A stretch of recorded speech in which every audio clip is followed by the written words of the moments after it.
What's up everybody and welcome to my channel. I'm Chardonnay and today I'm going to share with you all my experience taking the at-home EverlyWell test and share my results with you all. So for those of you all who have been watching my channel for some time now, you all know that I am into skincare.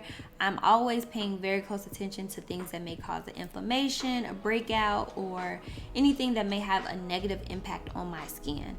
Last year, I would say I was just trying to nail down a consistent cleansing routine, find products that work, and just, doing all the things. This year, I have decided to kick it up a notch and take a food sensitivity test, and I finally got my results back. So I'm going to share what that experience was like for me. And so this idea kind of came from a coworker. I remember around this time last year, this coworker was around the office sharing with everyone something that her and her husband was trying out. Basically, what they were doing is taking specific types of food out of their diet and then slowly reintroducing it back to their system to see if they had an allergic reaction, seeing if they noticed a difference from taking that food out and then reintroducing it back into their system, and basically just trying to pinpoint which foods they should continue to include into their diet or not include into their diet. And so for me, I was curious to find out, how could I do something similar but not necessarily do it the same way they did it? I already don't eat a ton of different foods, specifically beef, pork, and I also have a video here on my channel about dairy-free foods. If you're interested in that, I'll include a link in the description box below. But I already know my relationship with dairy. Me and dairy, we do not click. Been there, done that, try all the things, and I am just over it. So me and dairy, we don't click. And so another thing I am very self-aware of, and I know that I am allergic to being broke. And so also here on my channel, I am on the journey of seeing if I can turn my podcast, this YouTube channel, into a business. And so if you're interested in supporting me along that journey, you can do so by simply liking and subscribing to this channel. It's free. I already talk about tips, tricks, behind the scenes that goes into podcasting, my skincare journey, and a few things in between. So if any of those things interest you, definitely hit the like and subscribe button so that way you can stay updated anytime I have a new video. Now that I've got that out the way, let's jump into the footage that I captured when I initially tried this food sensitivity test. Now, I do want to give you all this disclaimer before we move forward. For anybody that may be sensitive to seeing blood, or it makes you queasy, or anything along those lines, you might want to skip past that section. I don't need you all fainting on the other end of this video. I am just simply sharing my experience. I am a super open and transparent person here on my channel, and so I've decided to include that here in this video because that was a part of the test. It did require me to prick my finger so that way I can provide them with a blood sample to send back to the lab, so that way they can see what types of food I am allergic to. So like I said, if you're someone who gets nauseous when you see that kind of thing, or you just want to avoid from seeing blood, it's not a ton, it's not all over the place, it's something very simple, but I did want to give you a heads up if you're not into that kind of thing. So let's jump into this footage.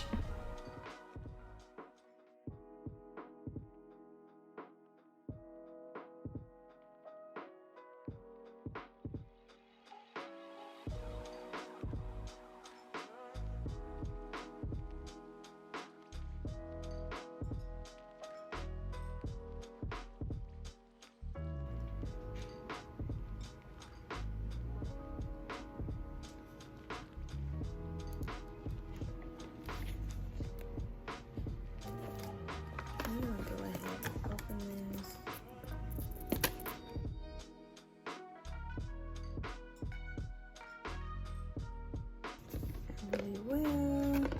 This is based in Austin, Texas.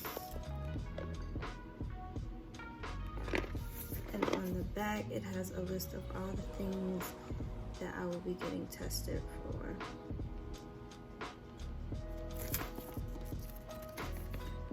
So the things that come inside of this box is alcohol pad, collection card, lancets, biohazard bag, bandage, gauze pads, blah, blah. So let's open this up.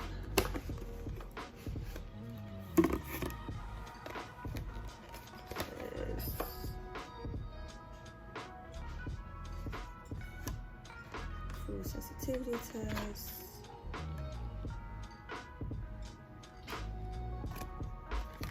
And then it comes with cute packaging. 1, 2.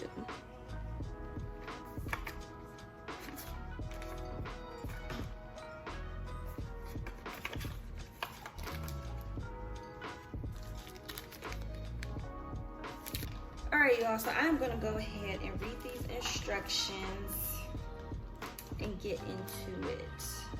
I hope that this pricking is very simple because I am not a fan of needles. I think that's probably why it's taken me so long to get a tattoo, because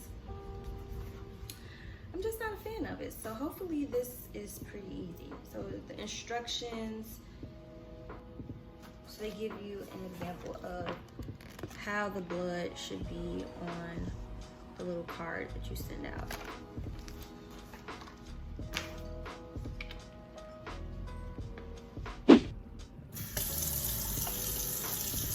Now they did recommend that you are hydrated before doing this test, so that's why I drank a glass of water, as well as wash my hands and wipe down the countertops before and after this process. And you'll also see that I am jumping up and down. That is because I both needed to mentally prepare myself, as well as they recommended to get the blood circulating. You want to do a quick little jump or two to just get your heart rate up and get blood circulating. So that's what I did, and once I followed the instructions, it was pretty straightforward, and I mailed the kit off to the lab, and it took about 2 weeks for me to get my results back, and it was pretty a seamless process.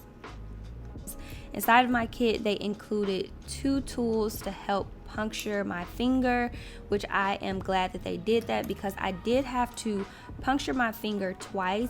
I think it's because the first finger that I chose, I think it's where I chose to prick my finger, I was not getting enough blood coming out, so I had to do a different finger. Ooh, shit, that hurt.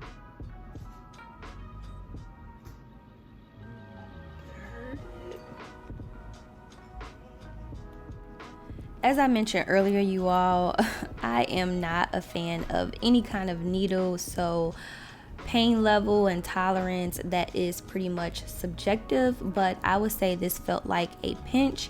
But like I said, I'm the type of person, I do not like needles at all, so it hurt, but for someone else it may be nothing.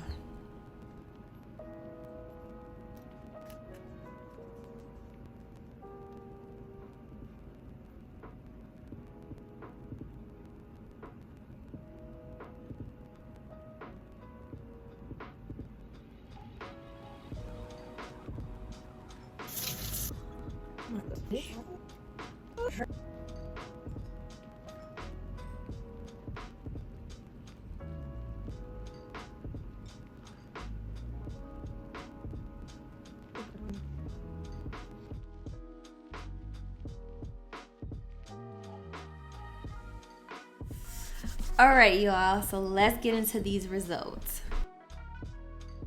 Now, I'm going to go through this very quickly because I am sure you all are not interested in knowing every single detail about the things that I am allergic to, but I am going to share with you all what I thought is interesting about the information that you get back from taking this test.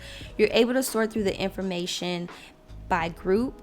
You can group it by reactivity or group it by the food, and once you go down the list of the things that you are allergic to, you can see some of the reasons why you're allergic to it. It goes a little bit deeper, and then they also give you more information of like what to do next and how to move forward with the results that you get back. it tells you some hidden sources of where this particular food might be found. And I am moderately reactive to egg whites, so it only makes sense that I have some type of reaction to chicken. And something that I noticed is I was really interested in seeing what was my reactivity to dairy, and in the results it really didn't show much reactivity. However, I still can tell the difference in my skin. I'll get whiteheads when I eat dairy, so I'm a little bit surprised that that didn't show up on this test. Even though dairy didn't show as high reactivity on this test, I am still going to keep it out of my diet because I am lactose intolerant and I think I can continue to do without it. I am surprised that I did have some reactivity to garlic, and then also in the grain category to see oats, rye, and wheat pop up because those are some items that I eat often. So it is just nice to actually see like, oh, I may have some type of reactivity to these foods.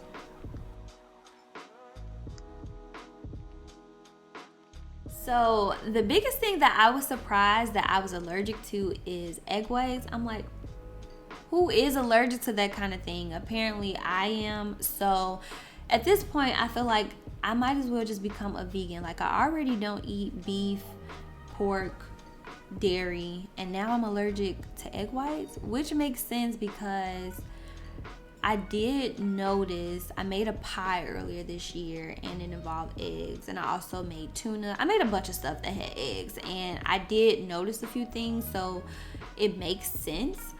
But you all did notice when I did share my results, there were some things that I was mildly allergic to and some things that I was just like extremely allergic to. Now, the things that I am mildly allergic to, that doesn't mean I'm going to stop eating it. I'm just going to be more aware. I'm just going to be more aware of not eating it as much.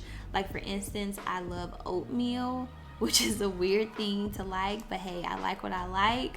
And I think that sometimes I won't eat oatmeal every day for breakfast in 1 week. Like, that's some of the things that I will cut back on. And so, yeah, I'm just super surprised that I was allergic to it. Like I mentioned earlier in this video, initially I took this test just for skincare purposes, but they also have a ton of at-home tests. So I was like, I might as well try out the food sensitivity test first before I just dip and dab into the other at-home tests that they have on there. And I wanted to share it with you all.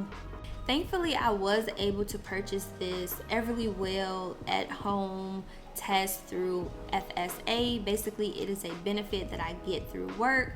I'm also not an HR professional, so reach out to somebody on your HR team if you are curious how HSA and FSA work. I was thinking about doing a video like this here on my channel, just sharing with you all other products, skincare products, feminine products, things that I have gotten through FSA.